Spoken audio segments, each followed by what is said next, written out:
Good morning, students. Hope you all are fine. Today we are going to discuss about the, first of all, we are going to discuss about the question pattern.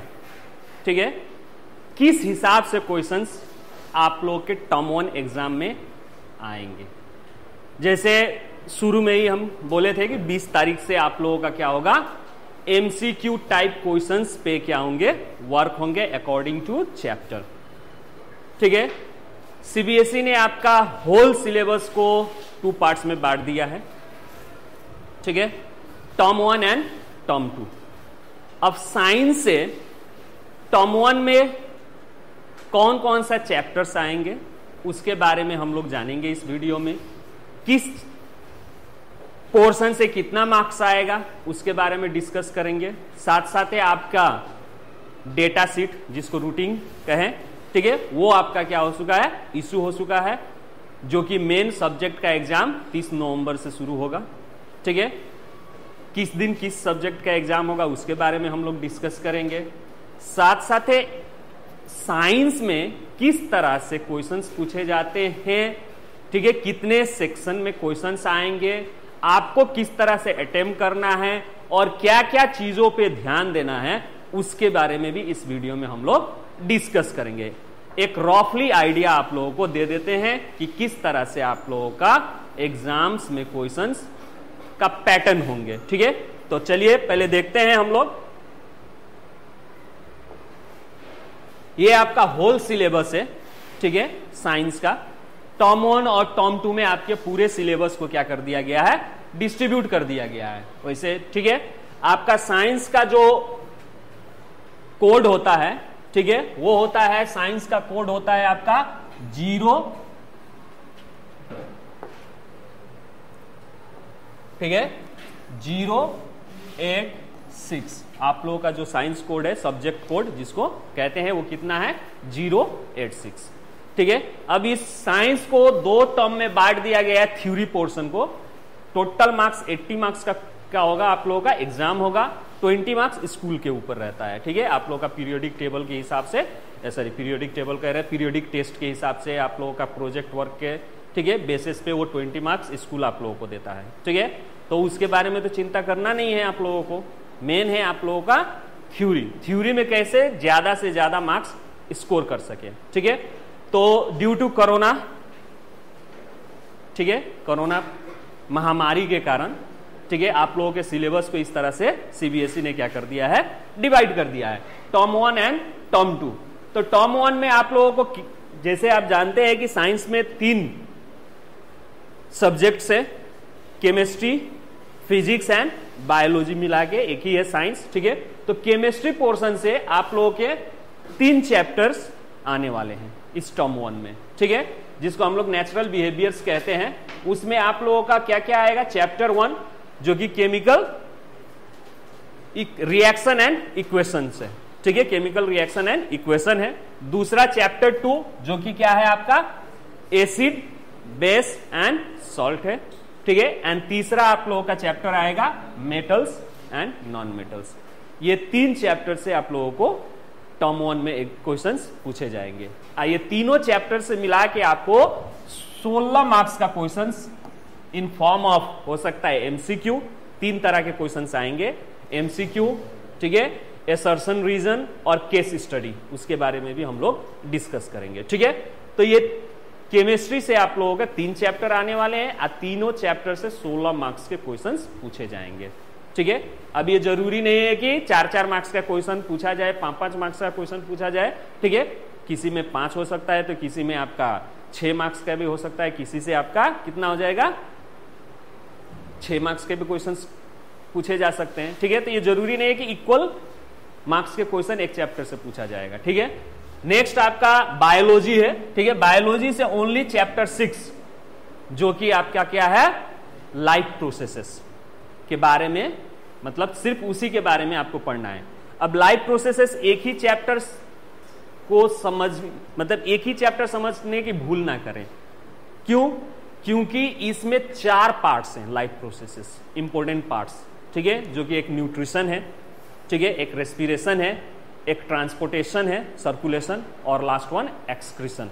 ये चारों खुद में एक 4 chapter के बराबर है। ठीक है, तो इसके एक चैप्टर समझने की भूल ना करें। ये भी एक इंपॉर्टेंट है क्योंकि इसको पढ़िएगा तो 10 मार्क्स आपको इस पोर्शन से, बायोलॉजी से आप लोगों को एग्जाम्स में पूछे जाएंगे। ये चैप्टर इजी है क्योंकि आप लोग लोअर क्लासेस से पढ़ते आ रहे हैं। 7 में भी न्यूट्रिशन पढ़े हुए हैं, ठीक है, रेस्पिरेशन के बारे में पढ़े हुए हैं, एक्सक्रीशन के बारे में पढ़े हुए हैं, सर्कुलेशन, ट्रांसपोर्टेशन के बारे में पढ़े हुए हैं। ठीक है, तो ये ज्यादा आसान होगा आप लोगों को। नेक्स्ट है आपका फिजिक्स पोर्शन से चैप्टर 10 एंड चैप्टर 11। चैप्टर 10 क्या है आपका? तो reflection of light and refraction. ठीक है, रिफ्लेक्शन और रिफ्रैक्शन के बारे में है। ठीक है, जिसमें आप लोग को मिरर के बारे में पढ़ना है। ठीक है, plane mirror, spherical mirror, lenses, ठीक है, उसके बारे में आप लोगों को इस चैप्टर में पढ़ने हैं। तो उससे भी क्वेश्चंस पूछे जाएंगे। और साथ साथ 11, अब ये 11 चैप्टर जो है ह्यूमन आई से, लेकिन सीबीएसई ने इसमें क्या कर दिया है, ह्यूमन आई से सिर्फ हाफ पोर्शन से क्वेश्चंस आप लोगों को पूछा जाएगा। यानी ह्यूमन आई का आई पोर्शन और डिफेक्ट ऑफ आई विजन जितने भी है वो सब हटा दिया है।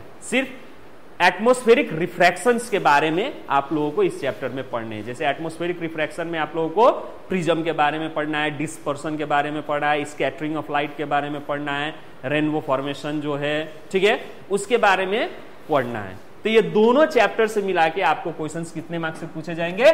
14 मार्क्स के। यानी ये तीनों को जोड़ दीजिएगा तो आपका टोटल मार्क्स कितना हो जाएगा? 40। तो टर्म 1 में 40 मार्क्स का आपका एग्जाम होने जा रहे हैं। ठीक है, और ये कितने तारीख को है? तो आपको रूटीन के हिसाब से 2 दिसंबर को ये आपका एग्जाम साइंस का होने वाला है। ठीक है, रूटीन भी आप लोगों को हम दिखा देंगे। उसी तरह टर्म 2 के बारे में हम लोग बाद में डिस्कस करेंगे। ठीक है, टर्म 2 में आप लोगों का जो बचा हुआ रिमेनिंग पोर्शन है केमिस्ट्री से चैप्टर 4 और chapter 5, that means carbon and its compound chapter 4 हो गया, और पीरियोडिक टेबल आपका क्या हो गया? चैप्टर 5 हो गया। ठीक है, उसी तरह आपका चैप्टर 8 और चैप्टर 9 आप लोगों का किससे है? बायोलॉजी से है। और आपका फिजिक्स से चैप्टर 12 एंड 13 यानी इलेक्ट्रिसिटी एंड क्या है? Effect of electricity. ठीक है, चैप्टर 13 यानी मैग्नेटिज्म, ठीक है, उसके बारे में है। और एक और चैप्टर है आपका चैप्टर 15 जो कि नेचुरल रिसोर्सेस के बारे में। तो इतने चैप्टर से आपको टर्म किसमें 2 में भी पूछे जाएंगे, कुल मिला के आपका उसमें भी 40 मार्क्स का। ठीक है, तो ये 40 मार्क्स को जोड़ के आपका टोटल हो जा रहा है 80। ठीक है, ये 80 मार्क्स का एग्जाम। तो अभी जितना सर्कुलर सीबीएसई के द्वारा निकला हुआ है वो सर्कुलर के हिसाब से ये एग्जाम जो है टर्म 1 आपका टर्म 1 सभी क्या होंगे? मल्टीपल चॉइस क्वेश्चंस होंगे, ऑब्जेक्टिव टाइप ऑफ क्वेश्चन। ठीक है, और टर्म 2 अभी डिसाइड नहीं हुआ है। अकॉर्डिंग टू सीबीएसई वो बोल रहा है ऑब्जेक्टिव भी हो सकता है, सब्जेक्टिव भी होगा। ठीक है, वो अभी डिसाइड नहीं हुआ है। वो किस पे डिपेंड करेगा? तो सिचुएशन, कोरोना का सिचुएशन। वैसे तो हम लोग शुक्र मनाएं कि कोरोना के केसेस डे बाय डे क्या हो रहे हैं? अब घटते जा रहे हैं। ठीक है, क्योंकि लगभग सभी लोग क्या कर चुके हैं, मेजोरिटी हमारी क्या हो चुकी है, इस वैक्सीनेशन हम लोग ले चुके हैं, जिसके कारण बहुत सारे केसेस अब क्या हो रहे हैं? डिक्रीज होते जा रहे हैं। तो हो सकता है कि आप लोगों का दिसंबर जनवरी आते आते आप लोगों का क्या हो सकता है, ये केसेस टोटली खत्म भी हो सके। ठीक है, हो सकते हैं टोटली, क्योंकि अब आपके अक्टूबर से, इसी मंथ से में भी, या आने वाले अगले मंथ नवंबर से 5 साल से लेकर 18 साल के बीच में जो बच्चे हैं आप लोग, ठीक है, आप लोगों को भी वैक्सीन गवर्नमेंट देने वाली है। ठीक है, तो इससे ये हो जाएगा कि लगभग हम लोग सेफ जोन में आ चुके हैं। तो उस हिसाब से देखा जाए तो हो सकता है कि टर्म 2 जो है सब्जेक्टिव टाइप ऑफ क्वेश्चंस हो सकते हैं। ठीक है, तो उसके बारे में हम लोग बाद में डिस्कस करेंगे। ठीक है, तो ये हो गया आपका ओवरव्यू, किस तरह से आपका एग्जाम्स में, ठीक है, मार्क्स को डिस्ट्रीब्यूट किया गया है और सिलेबस क्या है। ठीक है, नेक्स्ट ये आपका क्या है? रूटीन है।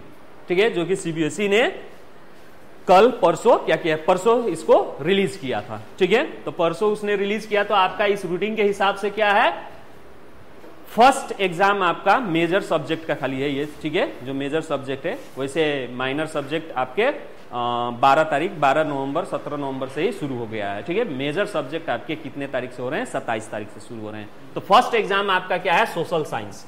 ठीक है, और एग्जाम्स आप लोगों के कितने बजे से शुरू होंगे? तो 11, 11:30 से लेकर 1 बजे तक। ठीक है। तो ये 11:30 से 1 बजे तक, प्लस इससे एक्स्ट्रा आप लोगों को 20 मिनट मिलेगा।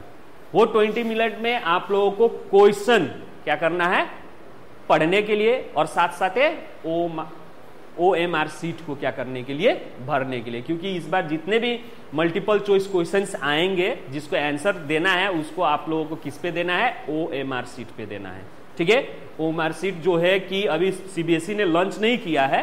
ठीक है। OMR सीट CBSE ने लॉन्च नहीं किया है, लेकिन आप लोग बहुत सारे OMR सीट देखे हुए हैं। जैसे ही लॉन्च करेगा वो भी आप लोगों को हम दिखा देंगे वीडियो के मदद से। ठीक है। वीडियो के द्वारा आप लोगों को हम बता देंगे, और उसको कैसे भरना है वो भी बता देंगे। क्योंकि अभी जितने भी OMR सीट है अपने अपने एग्जाम्स के बारे में है, जैसे स्कूल भी अपना इस्तेमाल करता है। ठीक है। तो वो अपने हिसाब से बनाया हुआ है, लेकिन CBSE का अभी किस हिसाब से होगा, किस पैटर्न में होगा, क्या क्या कॉलम होंगे, क्या उसमें चाहिए, वो अभी CBSE ने क्या नहीं किया है, इशू नहीं किया है। तो इसीलिए उसको ऊपर अभी हम डिस्कस नहीं करेंगे। लेकिन आप लोगों को आंसर जो है पेपर में नहीं करना है, OMR सीट पे करना है। ठीक है। उसके बारे में हम लोग बाद में डिस्कस करेंगे। ठीक है। नेक्स्ट यहाँ पे आपका जो 2 तारीख को, 30 तारीख के बाद 2 तारीख को एक एग्जाम है, जो कि आपका साइंस है। ठीक है। ये साइंस। अब देखा जाए तो समय हम लोगों के पास आज के हिसाब से देखा जाए तो लगभग हम लोगों के पास कितना समय है, 1 महीना। बीच में बहुत सारे है। ठीक है। जिसके कारण हो सकता है छुट्टी है, दिवाली है, पूजा है। ठीक है। जिसमें आपके ऐसे हो सकते हैं। ठीक है। समय नहीं मिल पाए, लेकिन मान के चलिए कि 1 महीना, 1 महीने में हम लोग इस तरह से इस सब्जेक्ट्स के ऊपर पकड़ बनाएंगे, ठीक है, कि आप आसानी से 40/40 ला सकते हैं। ठीक है। किस तरह के क्वेश्चंस एग्जाम में पूछे जाते हैं, उसी हिसाब से ही क्वेश्चंस हम लोग यहाँ पे डिस्कस करेंगे इस वीडियो के माध्यम से। ठीक है। पहले तो हम लोग चैप्टर वाइज डिस्कस करेंगे।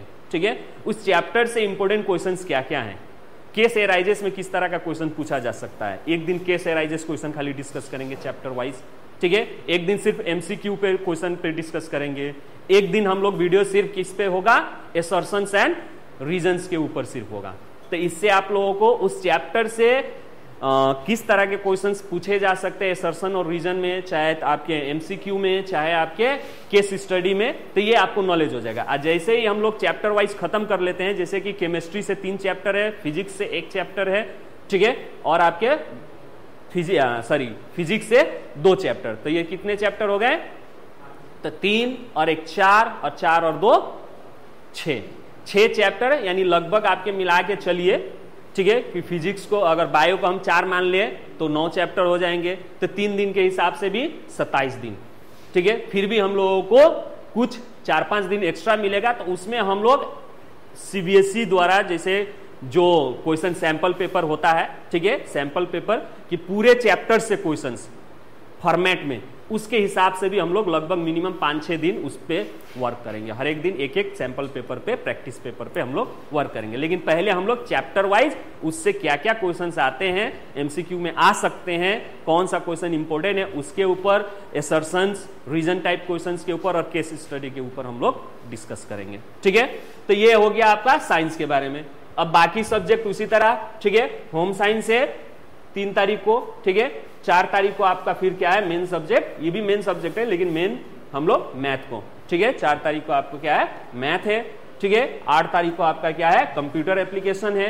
ठीक है। 9 तारीख आपका क्या है, हिंदी कोर्स है, कोर्स भी दोनों है। ठीक है। और 11 तारीख आपका लास्ट क्वेश्चन है, जो कि इंग्लिश है। ठीक है। तो दिस इज योर रूटीन। ठीक है। अब हम लोग आगे बढ़ते हैं।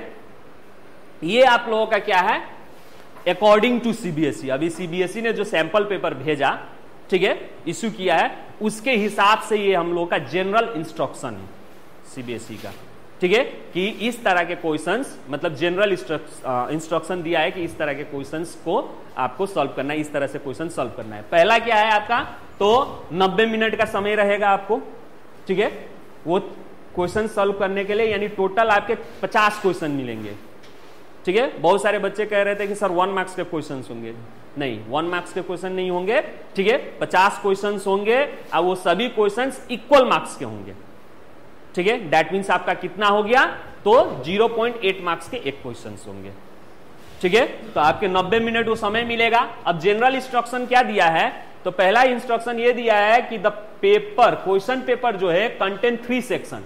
ये स्पेशली साइंस के बारे में बात कर रहे हैं, बाकी सब्जेक्ट के बारे में बात नहीं कर रहे हैं, ठीक है। साइंस में आपके होल क्वेश्चन पेपर के 3 सेक्शंस होंगे, सेक्शन ए, सेक्शन बी और सेक्शन सी में बांटा गया है, ठीक है। तो सेक्शन ए में 24 क्वेश्चंस होंगे, ठीक है। सेक्शन ए में कितने क्वेश्चंस होंगे? 24 क्वेश्चन होंगे। उसमें से आपको अटेम्प्ट कितना करना है? सिर्फ 20 क्वेश्चन अटेम्प्ट करना है, ठीक है। 20 क्वेश्चंस आउट ऑफ 24 क्वेश्चंस आपको क्या करने हैं? अटेम्प्ट करने हैं, ठीक है। उसी तरह सेक्शन बी में भी आपके कितने क्वेश्चंस होंगे? 24 क्वेश्चंस होंगे। उसमें भी आपको कितना अटेम्प्ट करना है? 20 क्वेश्चंस अटेम्प्ट करना है।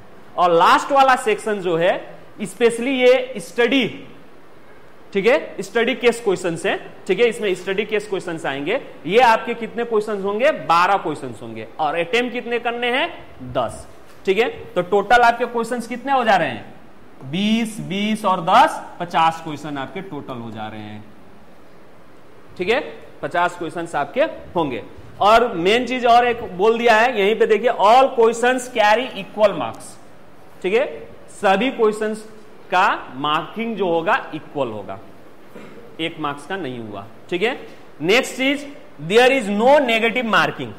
तो ये आपको क्या नहीं करना है? टेंशन नहीं लेना है कि कहीं गलत हो जाए तो मेरा मार्क्स कट जाएगा, ठीक है। तो नेगेटिव मार्किंग का सिस्टम नहीं है। नेगेटिव मार्किंग सिर्फ किस में होता है? कॉम्पिटिटिव एग्जाम्स में होते हैं, ठीक है।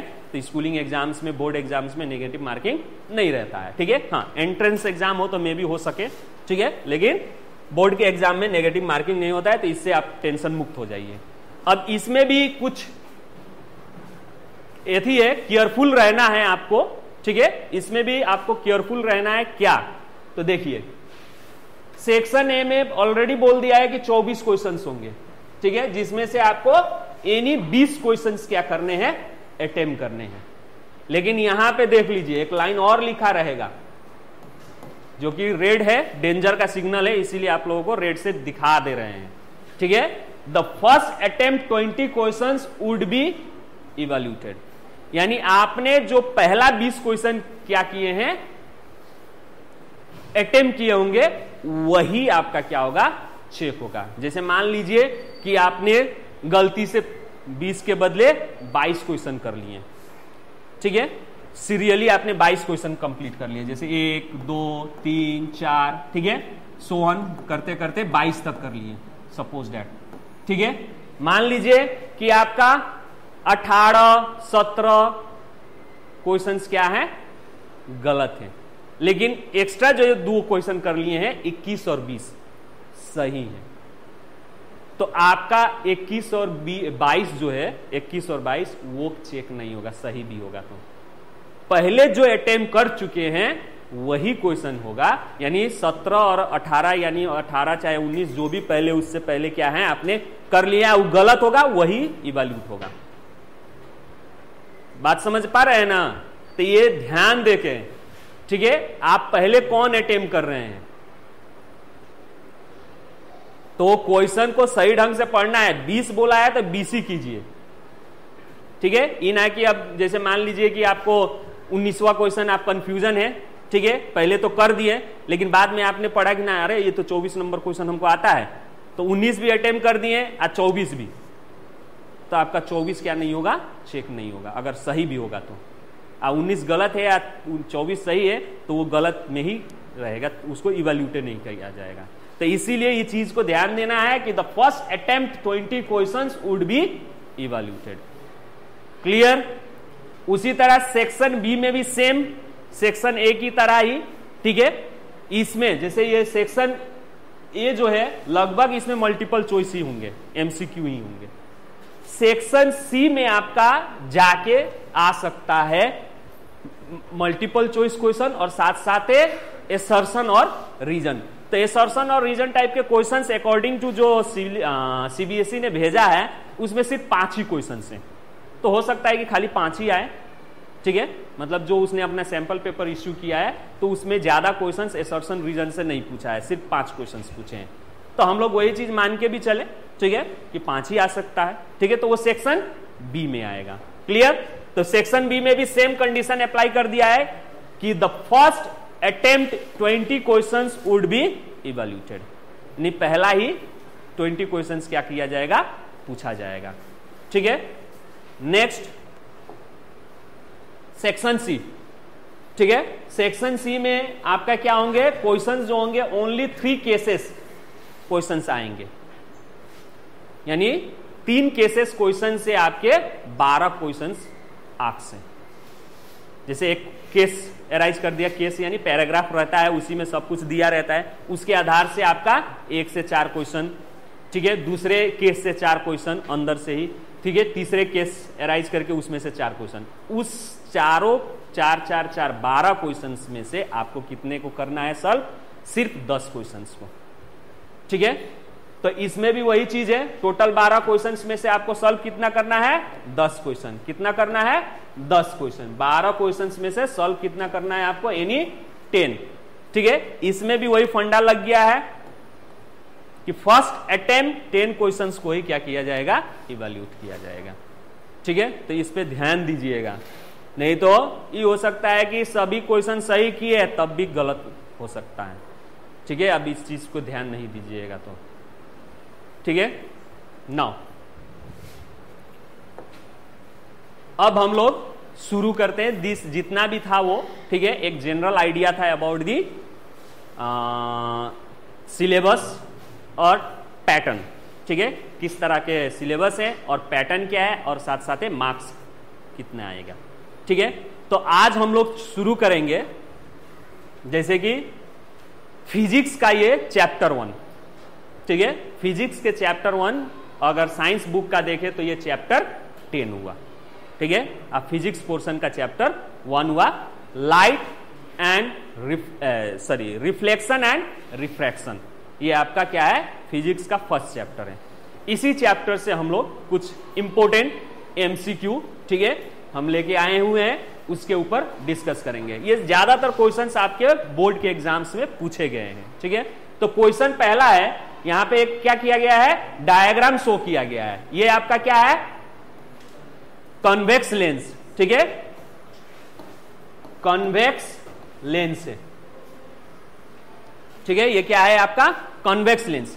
अब इसमें कह रहा है the diagram showing the correct path of the रे आफ्टर पासिंग थ्रू दी, यानी यहां से रे हर एक केस में जा रहा है।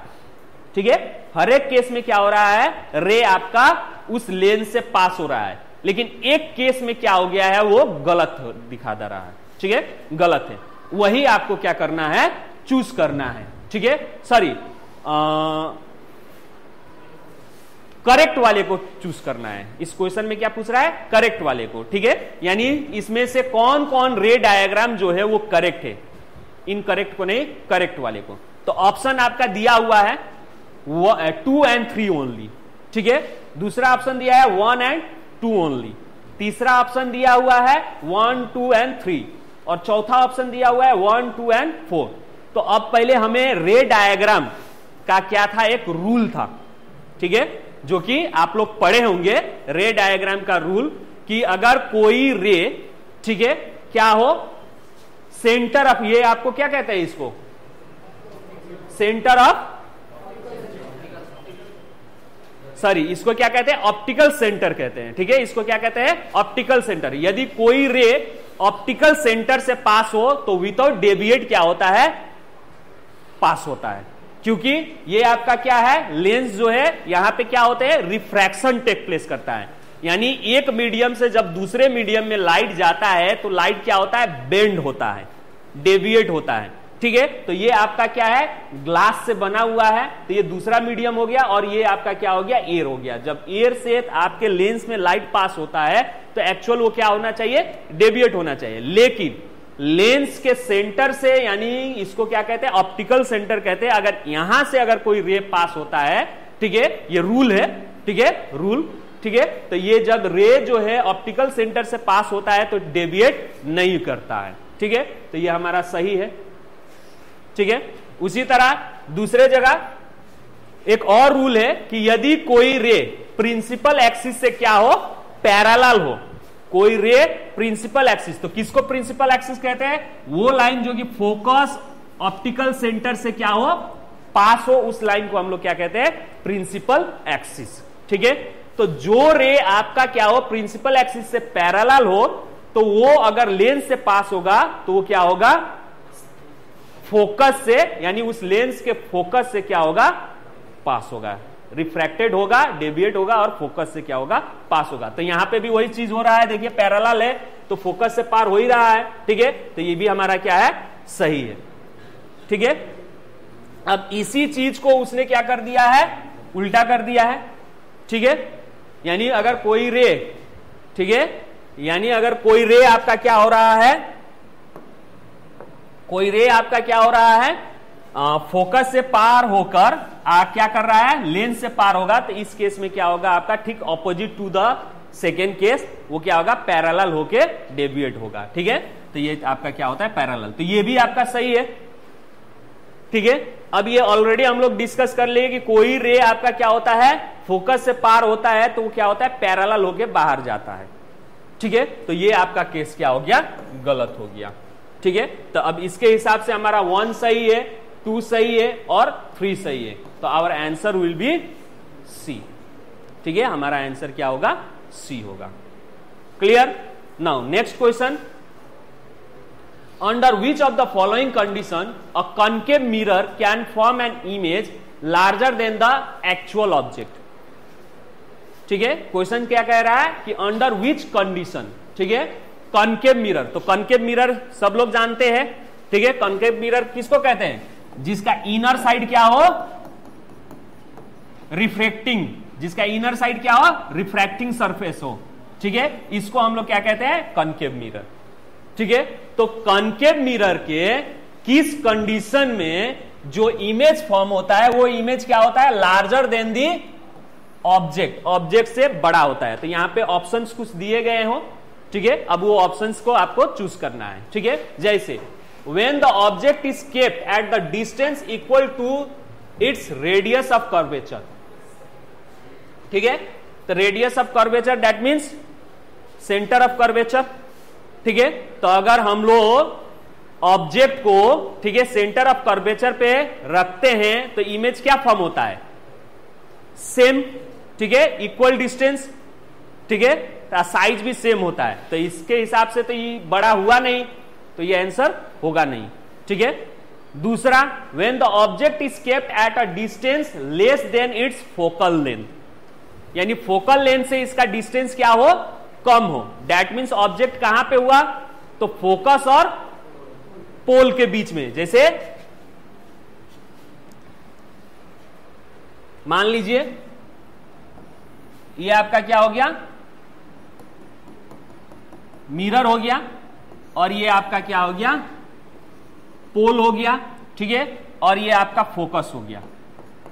ठीक है, ऑब्जेक्ट को क्या कहा जा रहा है कि kept at the distance less than focus, तो लेस देन फोकस, तो फोकल लेंथ आपका कितना होता है, इतना है, यहां से लेकर यहां तक की दूरी को हम लोग क्या कहते हैं, फोकल लेंथ। तो फोकल लेंथ से अगर डिस्टेंस उसका कम हो, दैट मीन्स इसके बीच में हुआ, कहीं पे भी इन बिटवीन एफ एंड ओ, मान लीजिए पोल।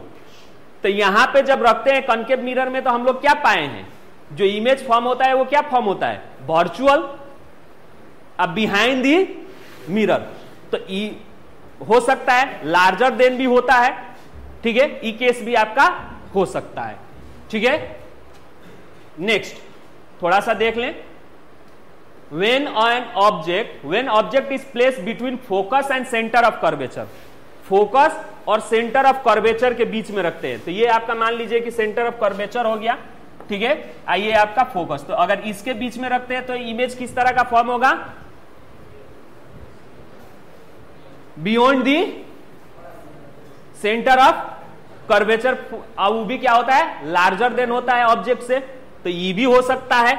ठीक है, नाउ नेक्स्ट आपका क्या हो गया, when the object is kept at the distance greater than it radius of curvature, यानी रेडियस ऑफ कर्वेचर से ज्यादा अगर रखते हैं, दैट मीन्स इसको हम लोग क्या मान लेते हैं, बियॉन्ड सेंटर ऑफ कर्वेचर। तो उसका कहां पे फॉर्म होता है, तो बिटवीन सी एंड एफ होता है, लेकिन हमेशा छोटा होता है।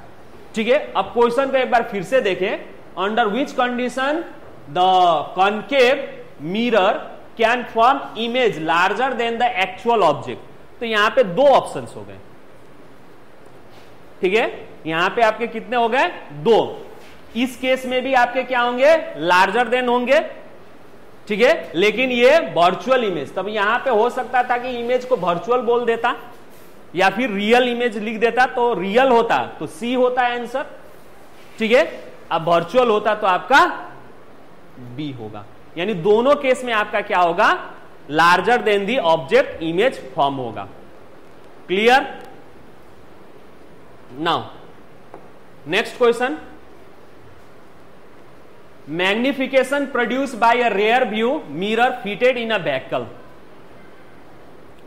अब व्हीकल में जो रेयर व्यू में होते हैं, शीशा जो साइड व्यू होता है जिसमें हम लोग देखते हैं, ठीक है, उसमें जब हम लोग क्या करते हैं उसका मैग्निफिकेशन कितना होता है, यानी magnification produce by a rear view mirror fitted in vehicle. Vehicle में जो रेयर व्यू शीशा लगाया गया होता है, लुकिंग ग्लास, ठीक है, रेयर व्यू, उसका मैग्निफिकेशन कितना होता है। तो ऑप्शन एक दिया है आपका लेस देन 1, ठीक है, एक ऑप्शन दिया है लेस देन 1, दूसरा दिया है इज मोर देन 1, सी दिया है आपका इज इक्वल टू 1, और तीसरा दिया है कैन बी मोर देन 1 और less than 1 depending upon the position of the object in front of it. तो अब आंसर क्या होगा, तो पहले तो हमें क्या मालूम होना चाहिए कि ये रेयर व्यू जो है ये कौन सा मिरर है, ये पहले मालूम होना चाहिए। तो मिरर कौन सा है, कॉन्वेक्स है, ठीक है, तो ये कॉन्वेक्स मिरर हो गया।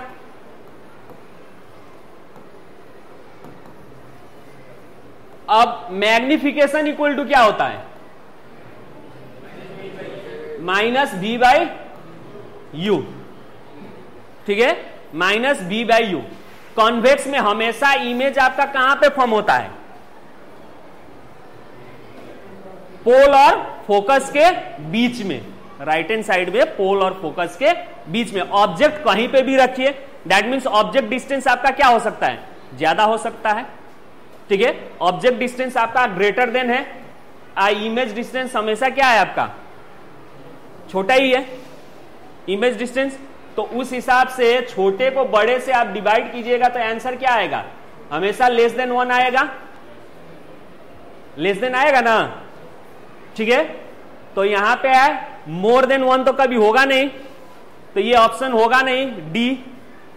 इक्वल टू कभी होगा नहीं सिर्फ, ठीक है, और ये आपका मोर देन 1 होगा नहीं, ठीक है। तो ये आपका मैग्निफिकेशन क्या होगा, लेस देन 1। क्लियर?